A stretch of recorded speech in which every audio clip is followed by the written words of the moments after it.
that have never been done before. We the people tell the government what to do. It doesn't tell us. We the people are the driver. The government is the car. And we decide where it should go and by what route to do. We the people are free. And I hope we have once again reminded people that man is not free unless government is limited.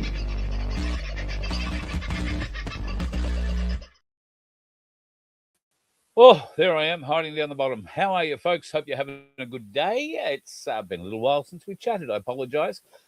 I spent the entire day practically on the phone yesterday with a variety of different things. And then come showtime last night, the battery had just gone flat. So I'm very sorry. Today, I'll try very hard to make up for it. I hope you are doing well. Who is in the house tonight? Macca first in the house, but I did post the show early at 4 o'clock. Hello, Connie. You popped in early too. Lovely to see you. The wonderful Tony, who will be starring for us here with the Voice of Freedom and on the FBN network, in fact, next week, and other things coming our way. Jude, thank you so much. What a wonderful way to kick the show off. Thank you so much. G'day, Gomez. Nice to have you on board again. Aussie Sue, God love you, lady.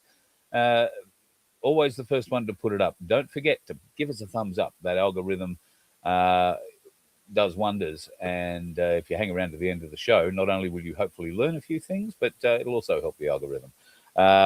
Like, subscribe. Check that you are still subscribed, because we are being unsubscribed quite regularly around here. The lovely Deb Shippard, how are you? I trust you are well, and life, the universe, and everything in your part of South Australia is doing well. Tony, the lovely Lady Ryder, Jude, who is in the house. Deb, I'm just trying to see if what that is in the place at all. Hello, Sandy. I've got so many photos to show tonight that I don't think I've got the donkeys loaded up yet. But folks, thank you. I got absolutely no photos from you from the Royal Easter show at all. But Sandy got some, which is lovely. So I want to share those with you, remembering, of course, that a whole pile of her donkeys disappeared off to the Royal Easter show, and we're performing in the arena every night. One of the people that works alongside her and actually volunteers at the sanctuary, but comes out of Sydney, lives in Sydney, went to the show on a few occasions, and I think got some lovely photos. And they all arrived home safe and sound last night at 11:30. God, Sandy, you must have loved that. And knowing how early you get out of bed and what sort of time you'd like to go to bed. So, yawn. But glad everyone got home. Everybody's safe. And life, the universe, and everything continues. Good evening, Jean. How are you? Yes, warriors all. And we're all fighting different battles at the moment. I just see today Guru's been fighting a battle, this one of defamation battle in court. Interesting who his opponent is in that. The people who brought the person who brought the defamation case against him. Can't really comment, but apparently the judge has reserved, I think it's a her decision, until she decides to hand that down. But apparently Guru represented himself and acquitted himself in a way that most people would expect. I'm sure he told the court where it stands, how he stands. It remains to be seen whether or not that will have much effect in their courts. I doubt it, sadly. So we'll see what happens. Don't want to preempt a judgment, but Guru's been out fighting battles, and it's not just that battle. He's, of course, had the health battle as well, which is ongoing.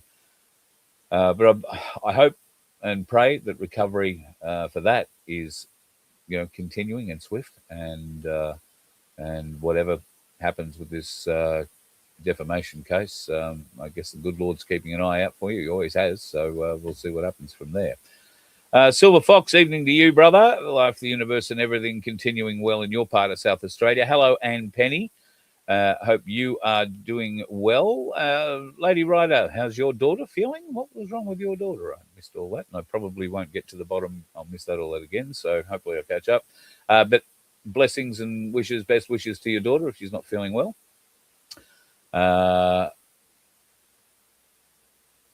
Feeling much better. I should just read forward before I put those sorts of things up. Apologies. What the is in the house? I heard from What the this morning, and I haven't heard since. And I did mean to call you this afternoon, buddy, just to see how you're doing. So I can give you a bit of an update on What the people. If you're wondering who What the is, let me just get his very spectacular looking mush over the top of mine. What the who is otherwise known as Greg, but he'll answer to most things, I think you'll find, is in the SCU, the Sunshine Coast University Hospital at the moment. He is in Ward 4C, if you would like to go and see him, bed number 9. And, visitors at appropriate times are more than welcome. He's had some issues with his toes, and as you know, he's had to have 2 of those toes removed, along with a certain portion of whatever toes 4 and 5 on your left foot, little one, and the one beside it sort of have to do. Everything went very well with that. Very, very interesting, and not very interesting, very good surgery. It's a very interesting photo, which I will not show you. I don't want to spoil your dinner or anything like that, and many people are probably not quite used to seeing, what 2 toes amputated might actually look like. So I won't do that one to you. And I won't show you the spot that has been found on another part of his foot. But what I will tell you is that there has been a discovery made about why this has happened. I think there has been some debate amongst every ball and sundry. I don't know whether or not Greg's actually come out in the chat and said anything there, and I'm pretty sure he doesn't mind me or won't mind me telling you what the doctors have come out and said. Now, neither of us know the name of this thing, but there is a name for it, a very scientific Latin type name. But what it appears has happened is there is a microscopic bacteria that is known to inhabit the coastline of Australia, the east coastline, but maybe the entire coastline. It's certainly known along the east coast. Well, I didn't know about it until yesterday, neither did Greg. And it has taken a team of scientists a week or two to actually study it and figure out what the hell it is. But it appears that this microbe or microbacteria is something that lives in the dirt, in the sand, on very much right on the coastal fringe. And Greg has been living very much right on the coastal fringe, quite literally fence, beach, grass, fence, beach, and been walking on the beach in bare feet doing what you do. Now, by the sound of it, it could be as simple as a grain of sand has rubbed in between his toes and he hasn't washed, that grain of sand out or whatever, and it's caused an irritation. And this microbacteria has somehow got into his bloodstream. Now, for you and I, people with presumably a healthy blood flow system around our vascular system, our body will eliminate this bug very, very quickly because it's got nothing to hang on to. The body is live and kicking and doing very, very well. But the reason this bug has come into being is because it essentially is what cleans up everything that's dead that washes up on the beaches. And that's why things like that deteriorate very, very quickly. There are a lot of bacteria, and this one happens to be one of them. Lives in the sand, and I guess, right on the coastal fringe. So Greg had a bit of a blood flow problem at the time, pre-existing to his left foot. They were working on it, was well in control, and there was certainly no indication of anything like this. But this thing got in, and the speed at which it has done the damage to his 2 toes is amazing. Like, all this happened, I think, in under 3 weeks. And now they've got an idea of what it is. They're working extremely hard to stop it, but it is in another part of his foot at the moment. So if you are part of the healing team, then bear that in mind when you're next putting your heads together, so to speak. Thank you so much for all the work that you guys do. I'm talking about Rachel, and I've got to record Rachel's thing and put that up as another video. I'll endeavour to do that tomorrow. I've had this whole Ben Robert Smith thing. I've been working very hard on a whole heap of things to do with that. So it sort of dragged me away from other bits. So I apologise if it's been a bit distracting. Anyway, let me move on. Ian, how are you? G'day, Kerry Freeman. I think I've seen everybody there. Aussie Sue. Hello, Kathy Pike. G'day, Daniel Weir. And the lovely Sunflower is in the house. I hope you and Rick are doing well, darling, and not too warm for you up there. Yes, Greg's expressed to me, well, every time we talk, and we talk a couple of times a day, he's expressed to me how much your thoughts and prayers mean to him, folks, and the expressions that he gets here in the chat. So I'm sure if you are watching this, after we've gone out live and you're watching a replay, if you want to leave a comment and best wishes for Greg, then he'd love to see that too. I'm also thinking that if you want to send him a postcard, cheer him up a bit, let him get some mail in the ward.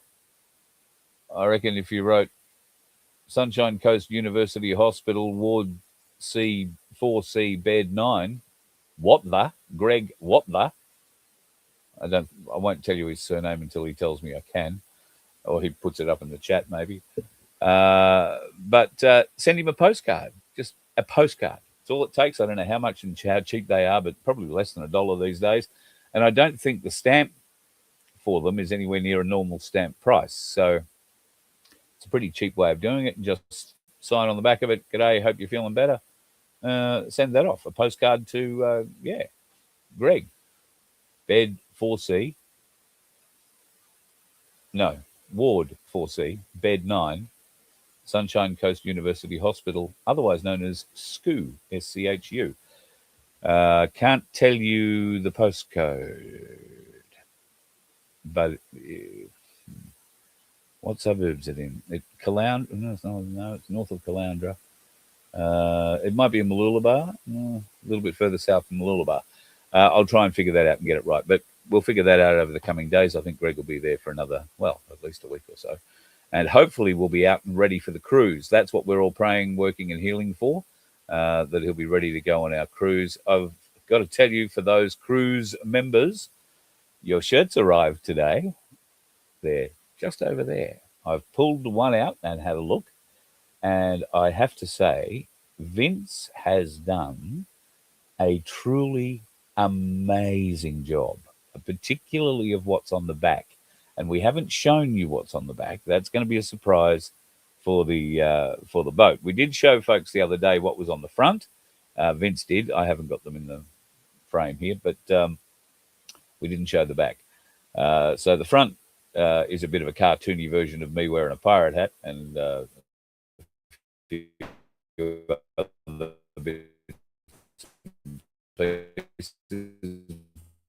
but the back, I reckon, just looks spectacular. And believe it or not, a bit slow and stopping, I don't know. Believe it or not, we're celebrating the 5th anniversary of the Vocie years.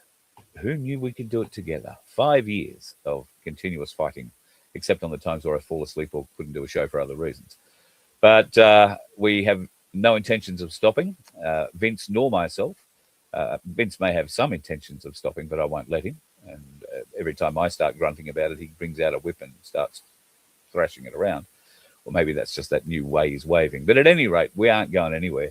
And we love you guys and can't thank you enough for the support that you give us. How am I going, Kathy? I am doing okay. I need a haircut. You've probably gleaned that already, and I may well get to that tomorrow or the next day. I will endeavour to make myself look a little more suave and sophisticated. We're a little stressed at the moment because due to the computer issues, and Vince is actually sitting in the background doing most of the chat stuff going up tonight, because this computer could die at any second. It died as we were coming on air. It wouldn't let me put myself on or the background. So we do have another one coming, and that has been through the aid of one of you. And of course, everybody who's bought some of our merch. So we've got a refurbished laptop that is going to Vince to get the once over, and probably get a couple of programs and stuff that I've got on this put on, uploaded and ready to go on that before I get a hold of it. And I just want to thank everybody who put in a bit for that, particularly the lady who donated half of it. Thank you very much. But what it has done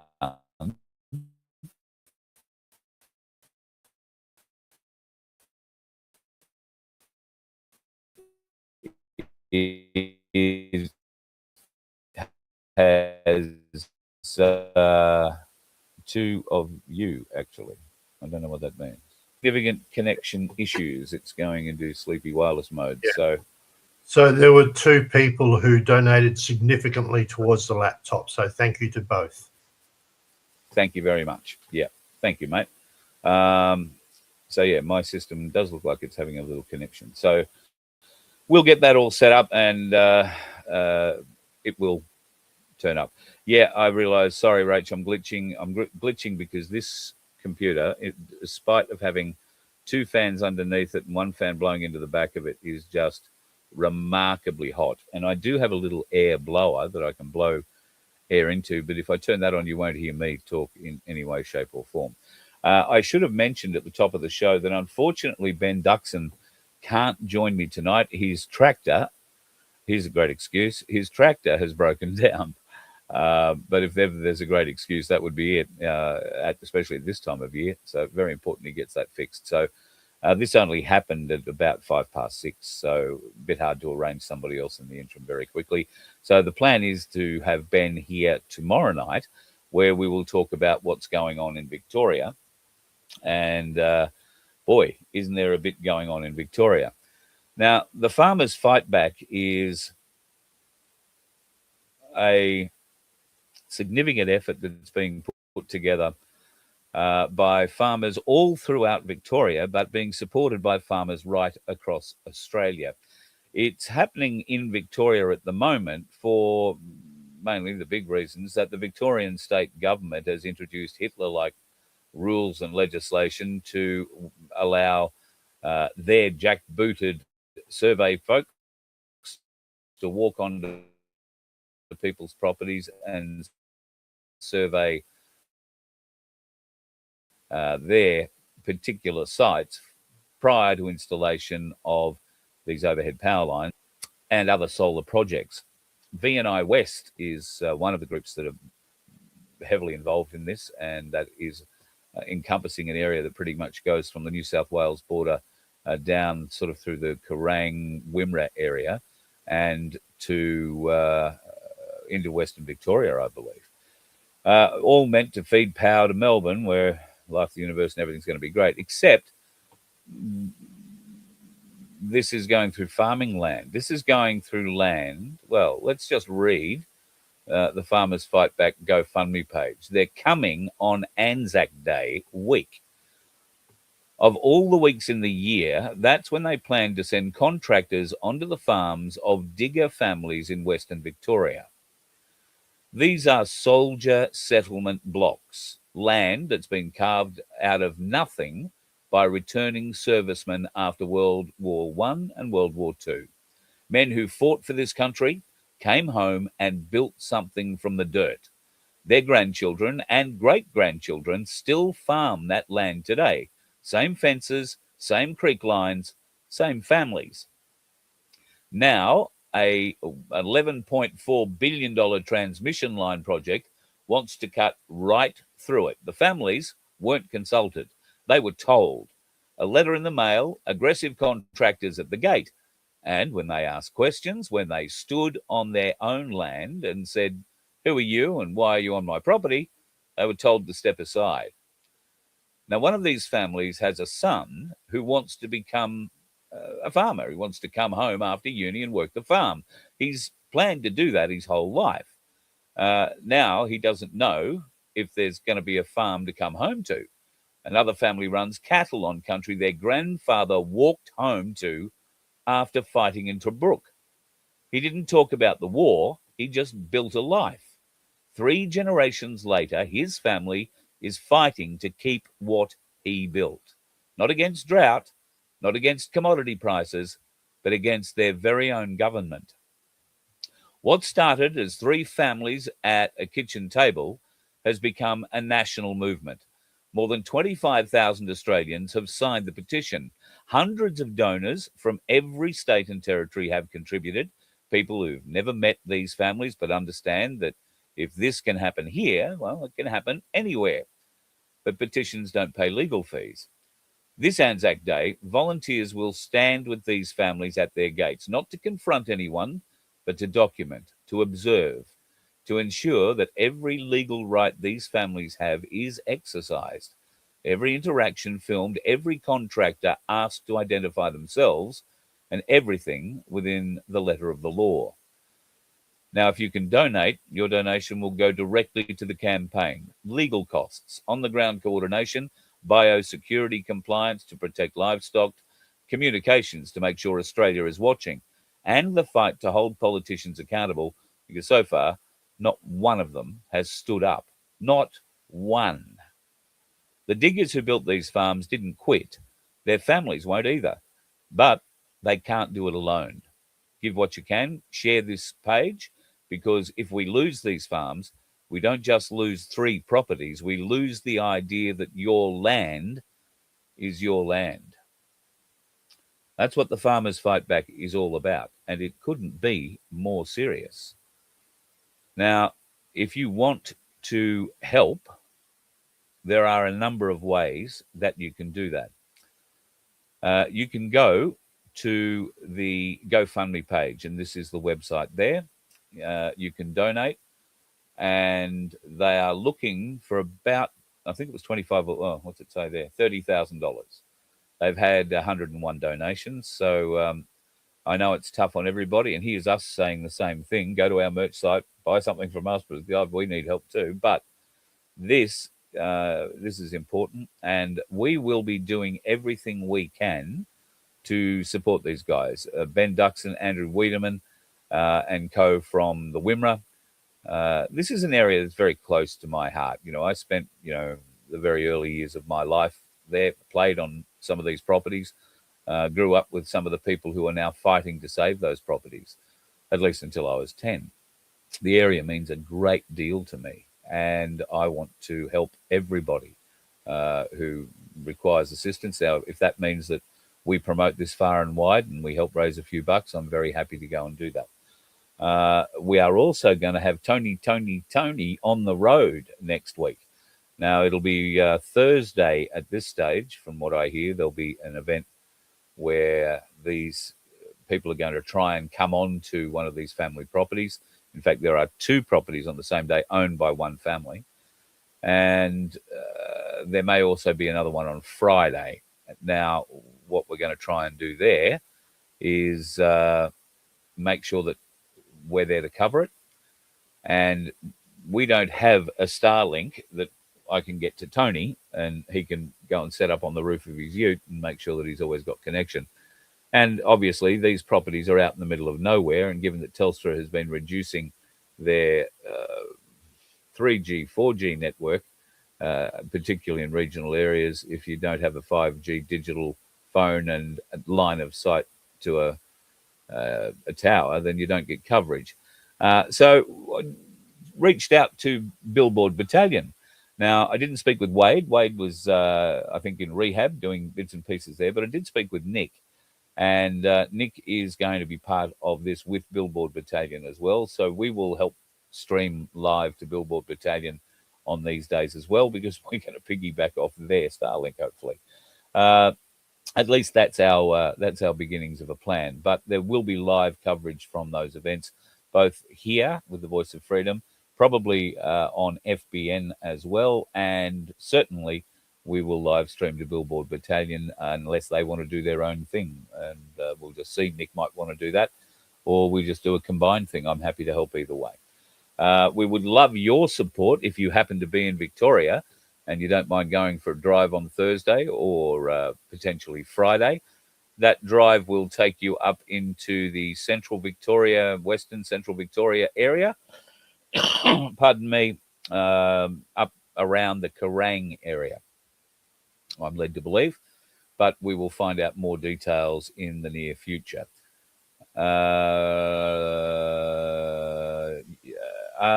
Are there any Farmers Fightback stickers to buy? No, I don't believe there are. However, you've just reminded me. Well, if you go to the Voice of Freedom shop, which is merch.vofhq.com, you will find a I Support Ben Robert Smith sticker, which you can buy for $7.50, and you can have as many as you like. I'm not sure if they get cheaper the more you buy. I haven't tried. But merch.vofhq.com, and then click on the shop, and you will see, I think it's the first thing you will see when you click on the shop. So you can then click on the image, and you'll see a great little sticker that you can put up, high quality, that you can put up and on your car or on a window or wherever you want it to be seen, basically. That's at merch.vofhq.com/the shop, or shop, if that's the way to say it. Tony sending me texts which I can't read during the show. So thanks. Maybe I better, just in case, because it's always important. Oh, there you go. He sent me some transmission line aspects. Right. All right. I will forward that to myself in another fashion, because I can't show it to you off the phone, unfortunately. It's got to go into the laptop. Send. All right. Let's continue, shall we? Where did I get to?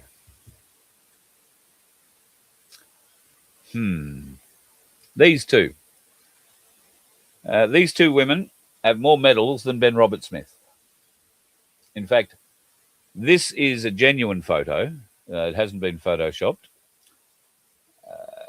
The photos that the medals that they have, not sure for what battles they fought. And in some cases, I can tell you, for the Special Forces people, there are medals that they get that they are not allowed to wear, not allowed to show publicly, because it makes for too many questions. However, I believe that if other fellow service members happen to see those medals, they understand very quickly that person has been involved in actions that maybe many others haven't. And that is what's coming down to something of a defense for Ben Robert Smith. But we will talk about that in the near future. These two women, the one on the left is the woman in charge of the AFP, and the one on the right is Susan Coyle, the new head of Army. God help us. What's going to be her first thing to be confronted with? Well, I think all of defence are going to be confronted with the outgoing issues with those two ships, which are currently patrolling the Straits of Hormuz. They're American cruisers enforcing a blockade of ships who have paid a $2 million toll, if you like, to Iran to go and get oil and bring it home. That's not working out so well right about now. This looks a bit dramatic, but let me read you something. The US and China are in a standoff. The US satellite intelligence confirms China has prepared final launch stages of the Dongfeng 27 missiles aimed at Oahu in Hawaii. China will fire these missiles at Pearl Harbor, Guam, and Kadena within 15 minutes of the US firing upon their ships. Flight time to reach Honolulu is 20 minutes. These rockets are hypersonic. They could be nuclear armed, but it's thought that if they were fired, it would be with a conventional warhead with the intention of cratering the runway at Hickam Honolulu Airport, a shared military thing. They would leave the nukes, in reserve, if you like, as a deterrent. But who knows? And, madness. So what's happening in the Gulf right now that China would be warming up these missiles? So in the Gulf of Oman, these two warships, the Michael Murphy and the Frank E. Peterson Jr., have blocked the Chinese oil tankers Rich Starry and Yong Tong and are threatening to fire on them if they don't allow boarding or if they attempt to move. Now, these warships are not terribly happy, or these oil boats are not terribly happy. The Nangchang, the Yum Kui, and the Lin Yi, and there's an intel ship too, the Lao Wang 1. Now, they've all taken up a triangle position in defense around these oil tankers, and they have stated openly that they will fire upon the US warships if the US ships drop boarding party speedboats into the water, bring in helicopters, or otherwise move to board those boats. Now, in this situation, the US would probably win that naval battle. And that's why China has spun up its missiles, supposedly, aimed at Hawaii and getting ready for launch. They have, like I said, a 15-minute launch capability and could be raining down in Honolulu with, well, call it within 45 minutes of the US striking these boats. Now, I haven't seen any noise about it. I haven't heard anything in mainstream media about it. But then again, I've been fairly busy for the last few hours. Unless things have changed, well, we'll have to wait and see. But it's certainly one of the distractions that we're being offered at the moment. And I was thinking about it yesterday, as a matter of fact. There are so many things that in the 5 years I've been doing this, there are so many things that I was very excited to tell you and wholeheartedly believed and for the most part still believe. And there are so many things like that I have forgotten now because we've been distracted by so many other bits and pieces in the hunt. One of those really big chess pieces back a few years ago that we've been looking for and we thought we were close to once before or maybe twice before was the world has to come to the brink of a nuclear war. That was one of the big markers because only then would the world be able to awaken. When it is so shit scared that we are about to end civilization over some supposedly dead dinosaur juice. And 20% of the world's dead dinosaur juice, let's not forget that. 20%. 80% of the world's oil is still going fine, thank you. And speaking of thank yous, the thank yous at the moment appear to be going to America because they're sending at least 3 boats our way, some very big diesel boats. And we will be getting those in May. The Australian government has now also bought a huge amount of diesel from the UK. It's a 29,000 kilometre sea journey in a tanker the size of basically the Empire State Building lying on its side, and it travels at the speed of a cyclist. So it's going to take 45 plus days to get to Australia, but that one's coming too. And then it will be empty going back unless we manage to fill it up with some of our crude and are doing a deal somewhere. I don't know. Albo's too busy flying around doing deals to tell us too much about the deals he's doing, sadly. But I'm sure all will become apparent. I know one place that he will not be visiting, and that is Ireland. Boy, is there some wild stuff going on in Ireland. Let me just get a video file up for you. there are a number of amazing things which, for some reason, don't seem to be in the folder I was hoping they would be in. I am very confused.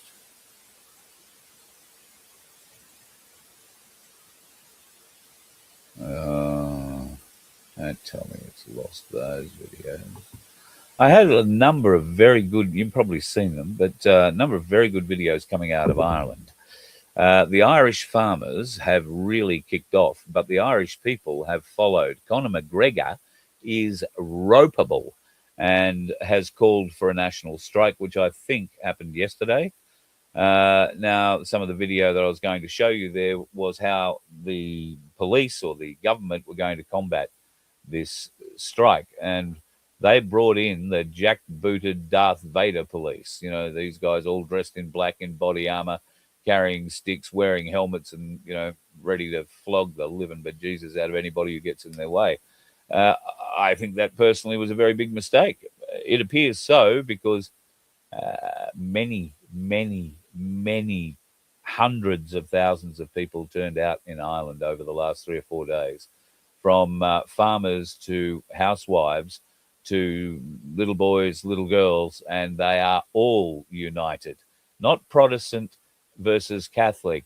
It's Protestant and Catholic united together against the tyranny that is being imposed upon them by the government. And fuel prices, in part, are what set this off. There's always been a simmering issue in Ireland, of course, and those of you old enough will obviously remember the IRA.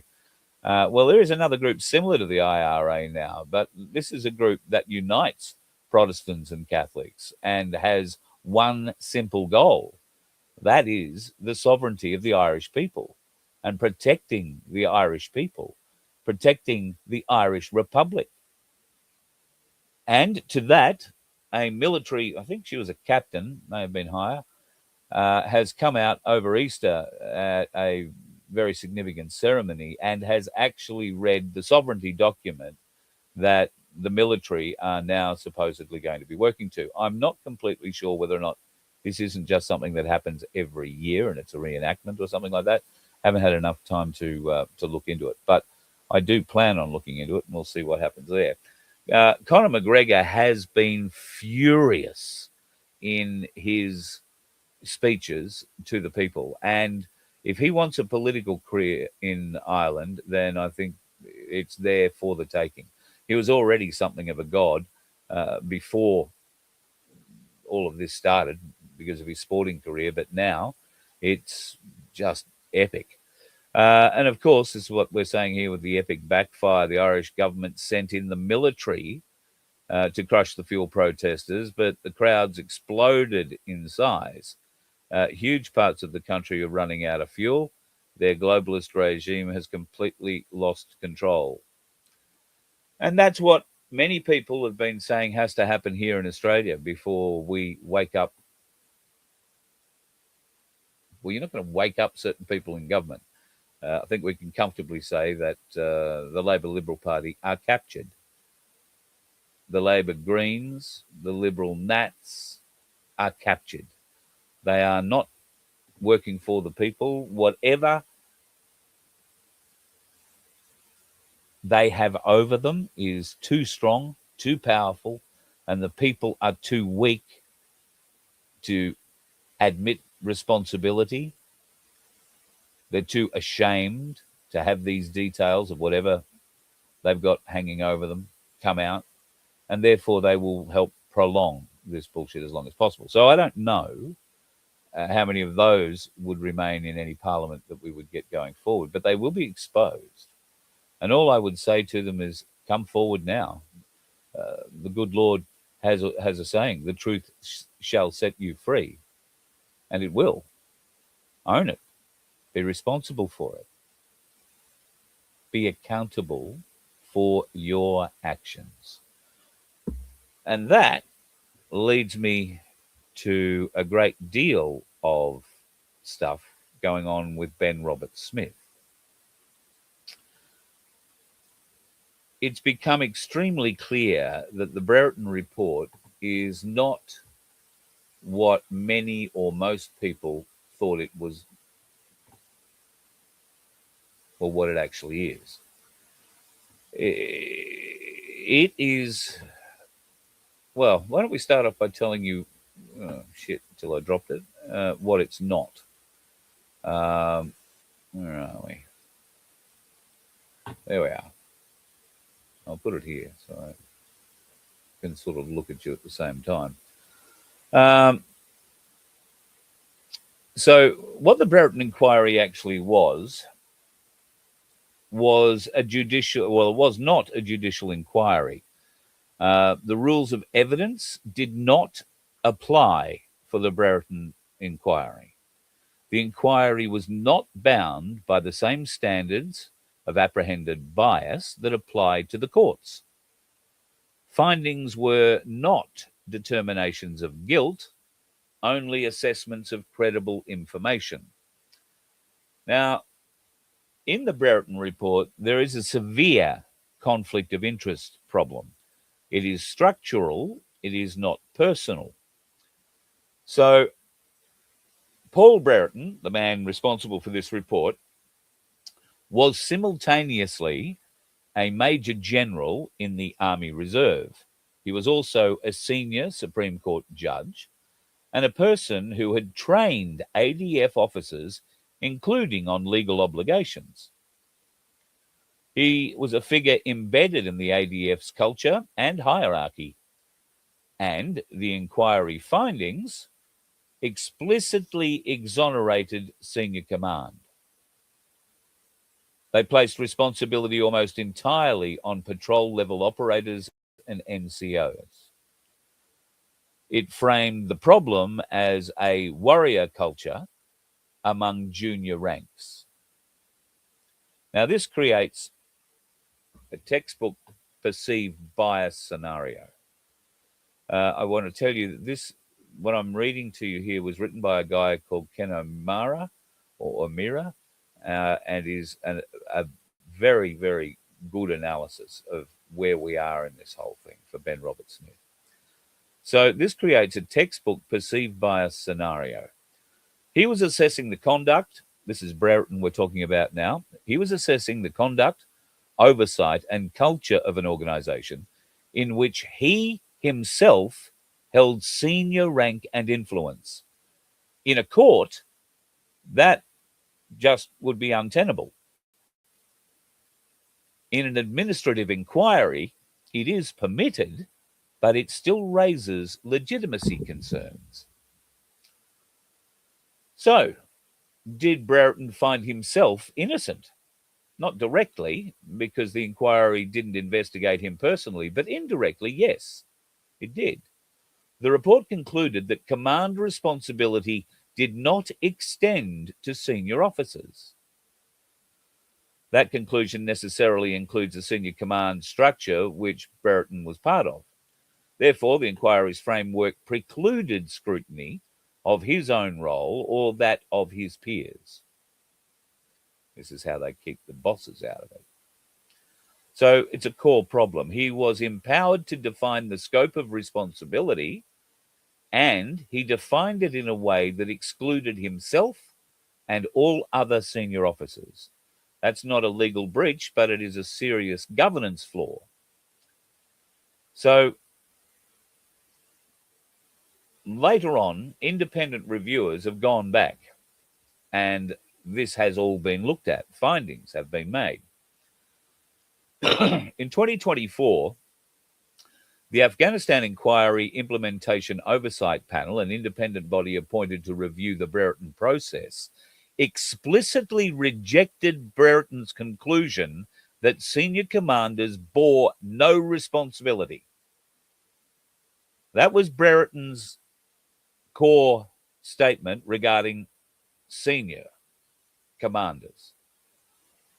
They bore no responsibility. Well, they were pushed back on. They stated that senior officers should be held accountable.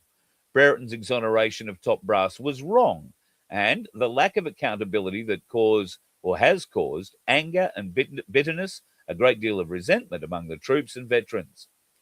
This is the closest thing to an official repudiation of Brereton's self-exoneration that we actually get to. So what are the legal consequences of the conflict of interest issue? I'm not a lawyer. Ken O'Meara might be. Let's see what he says. For the Brereton report itself, because the inquiry was administrative, its findings cannot be invalidated in a way a court judgment can, but they can be challenged on administrative law grounds, procedural fairness, apprehended bias, improper purpose. Affected individuals, including Ben Robert Smith, could theoretically seek judicial review in the federal court. However, judicial review would not overturn factual findings. It would only invalidate the process, potentially requiring a new inquiry. Now, for criminal prosecutions, including Ben's, criminal charges are not based on Brereton's findings. They're based on independent AFP OSI, which is the Office of Special Investigations. Evidence gathered under criminal procedure, material not tainted by compelled testimony, bearing in mind that the Brereton report compelled testimony from people.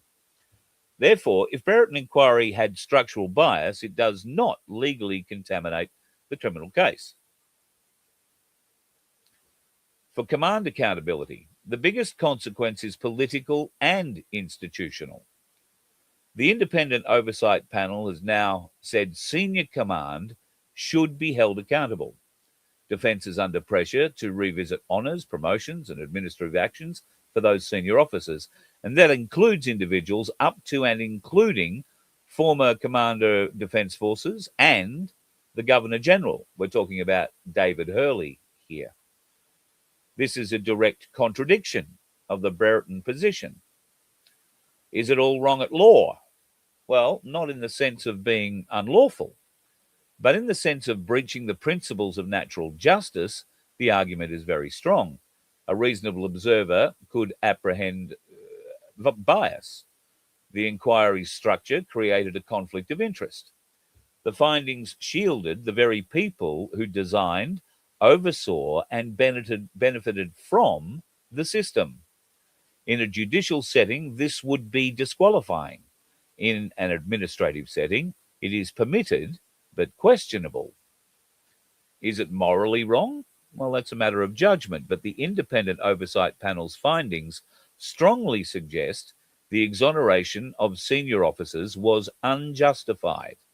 The blame was disproportionately placed on lower-ranked soldiers. The inquiry failed to address systemic command failures. This aligns with your, this aligns with the structure to protect the institution. Now, there are deeper issues. The ADF's choice to use an internal inquiry. So the Commonwealth chose to use an internal Inspector General of the Australian Defence Force inquiry rather than a Royal Commission or a judicial inquiry or an independent civilian body. That choice ensured control over the scope, control over the findings, protection of senior command, no exposure of classified operational directives, and no scrutiny of political or strategic decisions. This is the real reason the conflict of interest problem exists. So yes, the Brereton inquiry structure, Brereton's dual role and his findings exonerating senior management can be used by Ben's defence to argue that the entire pre-charge environment was tainted by institutional bias, an unfair investigative atmosphere, a presumption of guilt at the patrol level, a presumption of innocence at the command level, a distorted public narrative, a risk that a fair trial cannot be conducted. And this does not automatically stop a trial, but it provides real ammunition for abuse of process arguments, applications for permanent stay, challenges to admissibility of evidence, attacks on the credibility of the prosecution's theory of the case, and arguments that the AFP and the OSI investigation was contaminated by the Brereton framework right from the beginning.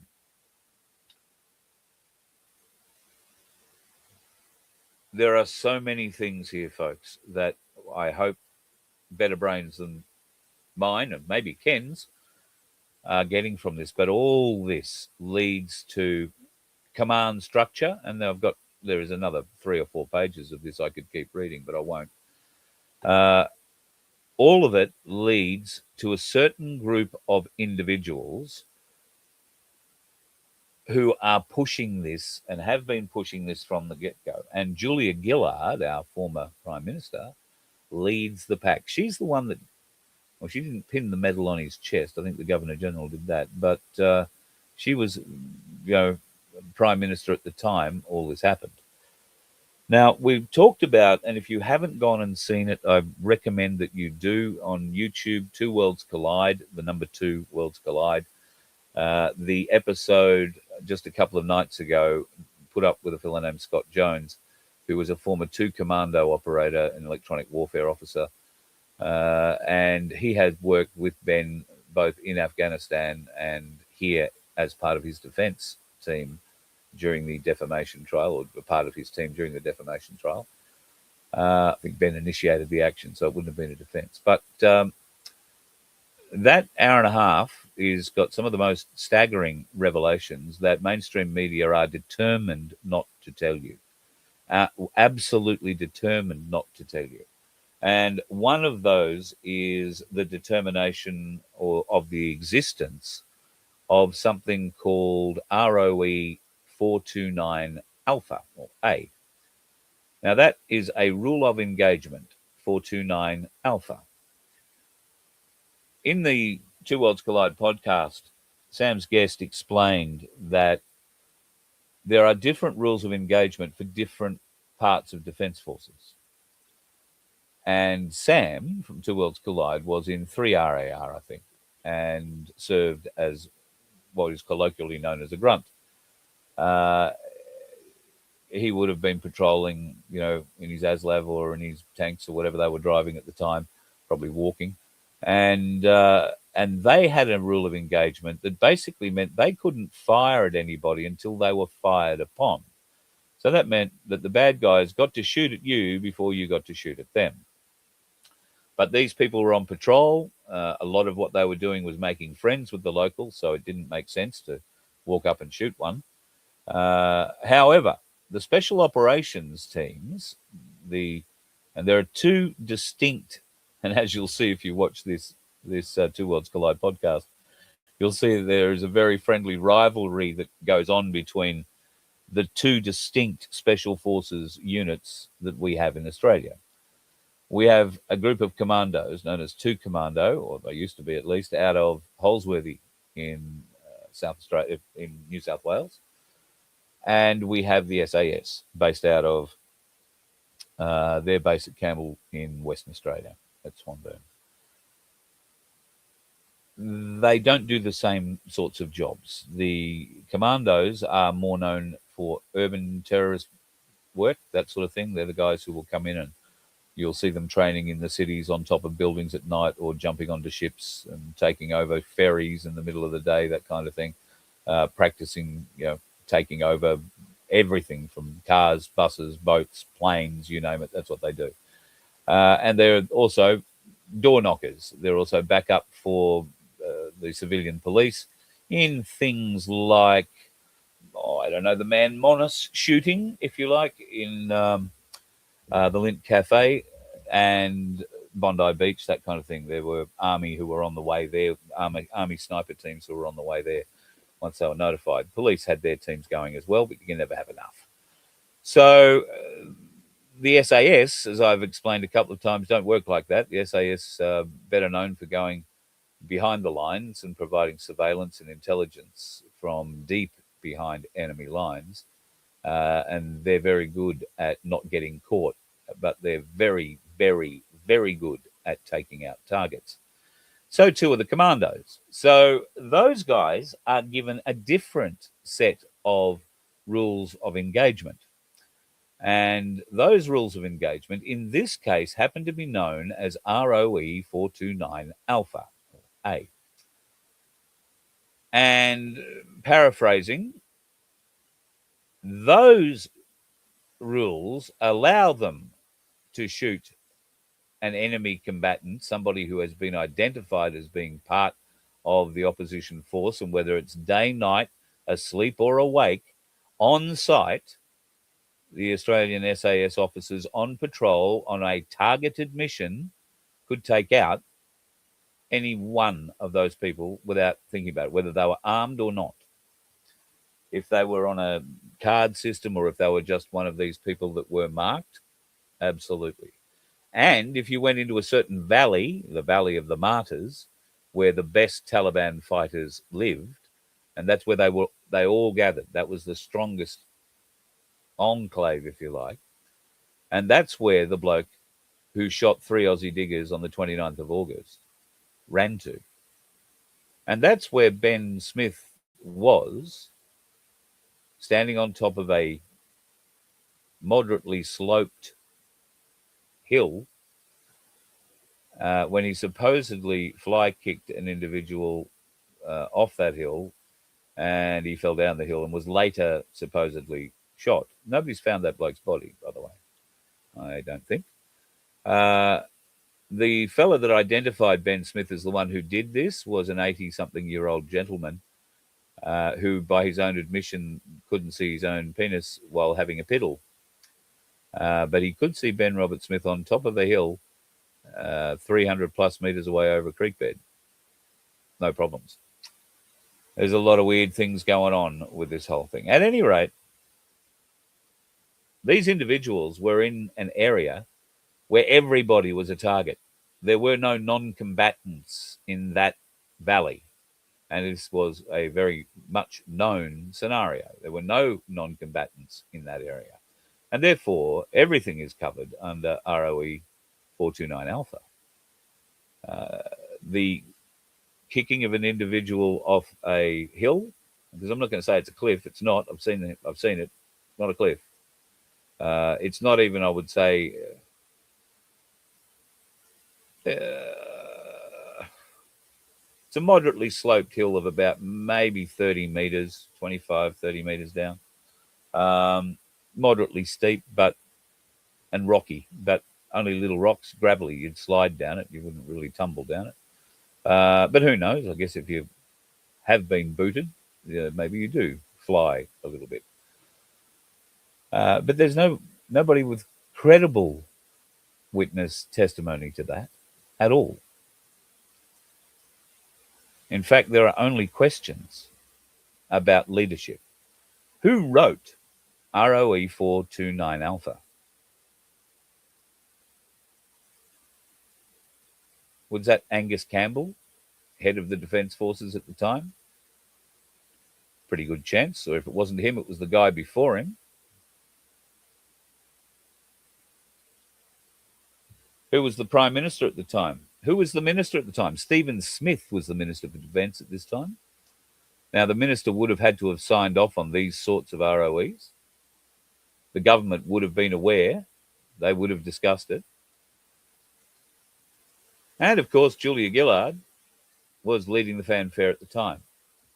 Kevin Crud had been playing around prior to that, of course, in the noughties, wasn't he? And then, of course, he came back after Julia Gillard had tried to do her thing and carry on. And all she did was, she carried on all right. She managed to give herself a hugely spectacular pay rise when she went to New York and took over a UN mandated job to help with young women's education in disadvantaged countries. Can you imagine what shit she got into there? All with the help of Hillary Clinton, of course. Anyway, I digress. What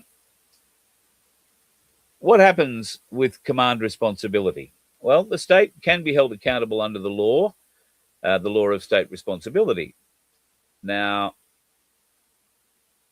I guess the individual responsibility operates in parallel and does not relieve the state of certain obligations. So I've got another continuation here somewhere. Change picture. There you go.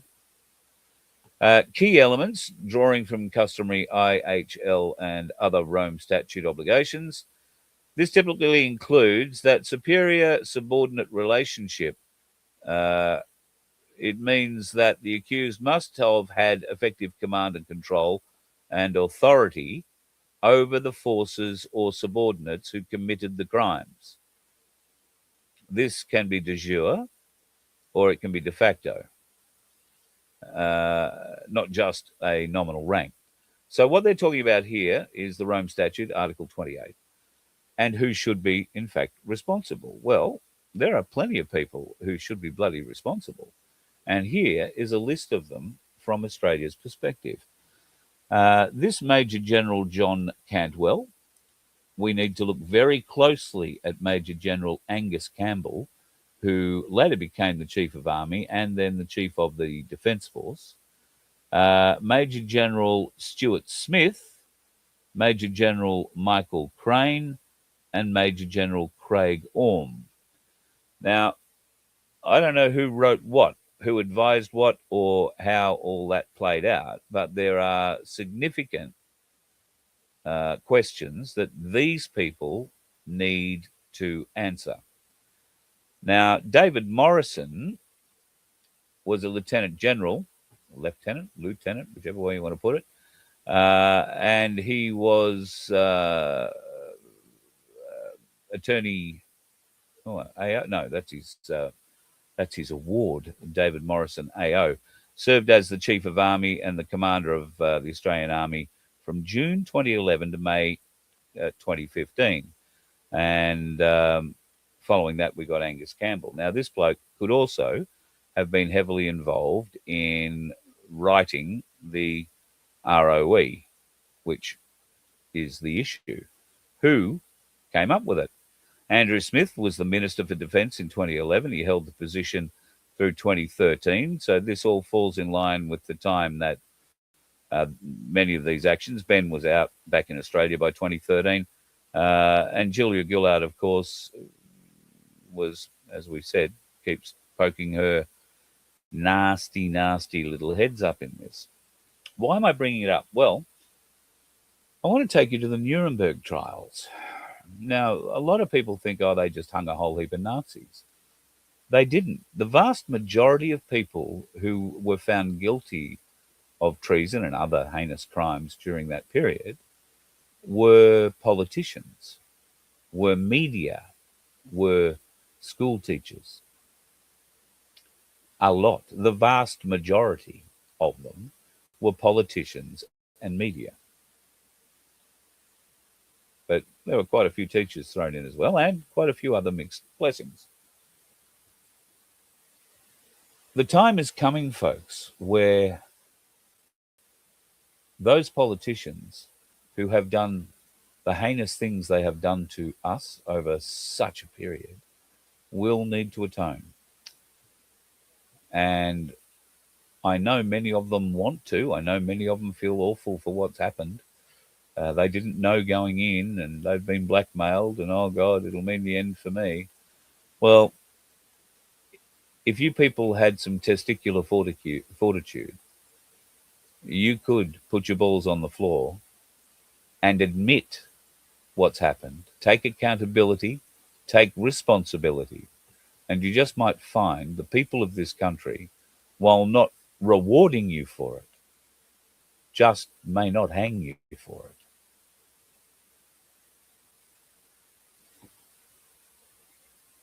What's going on with Ben Roberts-Smith at the moment, and 400 other Tier 1 operators in this country who are all living under the fear of having their doors kicked in again by the AFP and the OSI.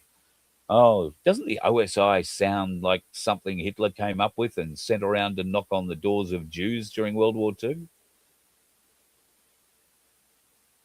Thank you, Labor Party. Thank you, Liberal Party. It cannot be allowed to go on, folks.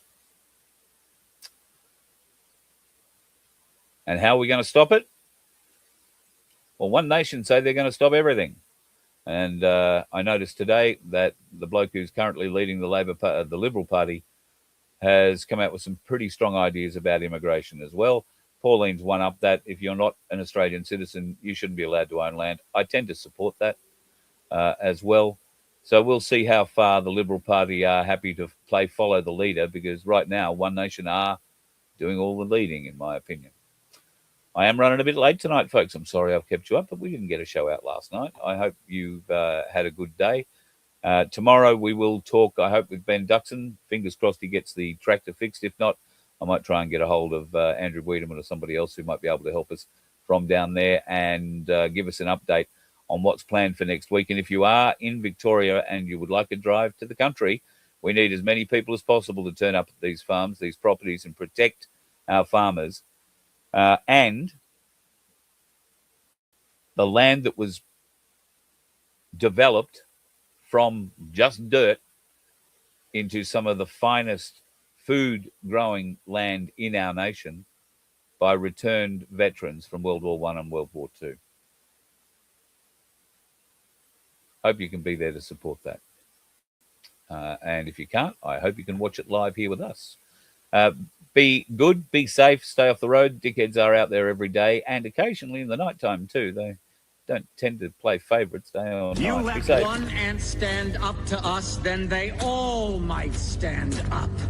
Those puny little ants outnumber us 100 to 1. And if they ever figure that out, there goes our way of life. It's not about food.